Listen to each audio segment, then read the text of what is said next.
to go to the Palio. How can you not go to the Palio in Siena? I wasn't expecting that.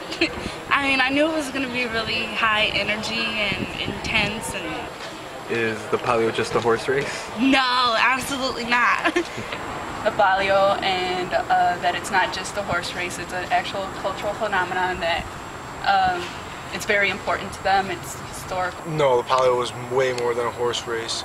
It was something that you can't even explain, the way, like the emotion that the people from Siena have about the Palio.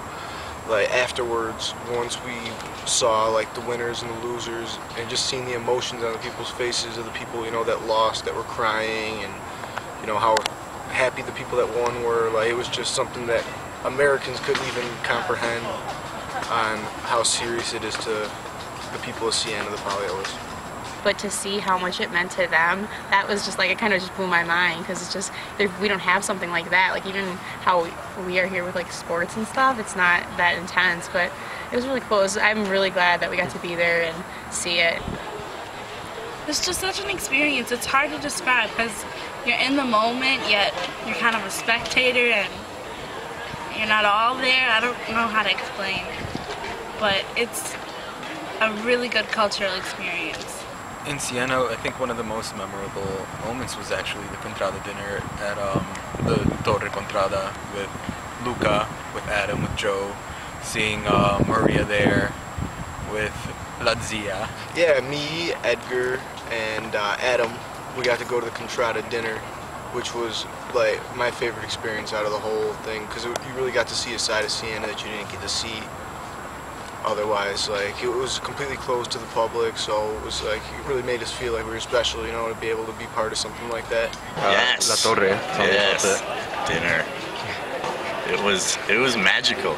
I was really excited that I got to go. Again, Luca, he hooked it up. Something you probably couldn't do just as a average tourist in Siena. All these people are together, but there's this unity in spite of the fact that there are over 2,000 people. Yeah, you're just there. Like you'll never get to know everybody, but it's just you feel like you're part of it. You're part of them. There were a lot of people. They were lining the streets like as far as you could see. It was something I'll probably never see again. It's really indescribable. You just gotta see it. You can take a ton of trips while you're there.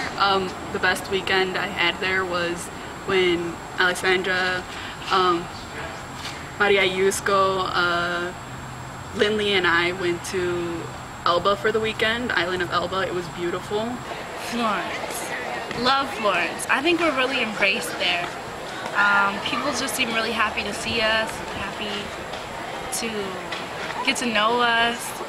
Before I flew into London, and I spent 2 days. I was traveling with Adam, and we spent 2 days and 2 nights in London, and we saw some musical theater there. We saw Les Mis and The Lion King in the evening, and then during the day we just walked around everywhere. Well, 2 of my roommates, we went to Rome to see an opera, Aida, at the ruins of the Terme Caracalla, and in the hostel we stayed in. And then we went to Paris, had our feast by the Eiffel Tower, and then we made it to Rome, had the program. I explored a lot of Siena, so that was cool because I got to stop at places and take my time and look and just embrace the whole experience. I really loved the Santuario de Santa Catarina.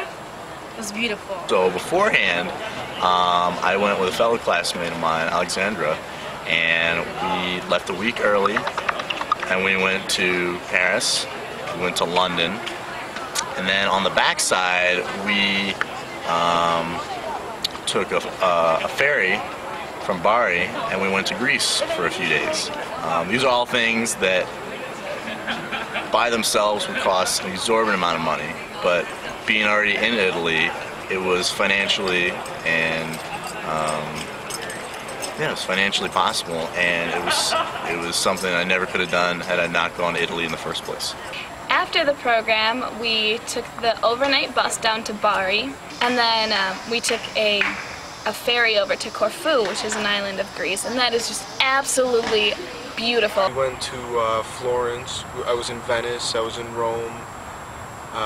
But my favorite place in Italy was Siena. I just loved the whole atmosphere of the city and everything about it. The people there, everyone was really friendly, and I liked the whole really small town vibe where it was, you know, just this little medieval village. It was really peaceful.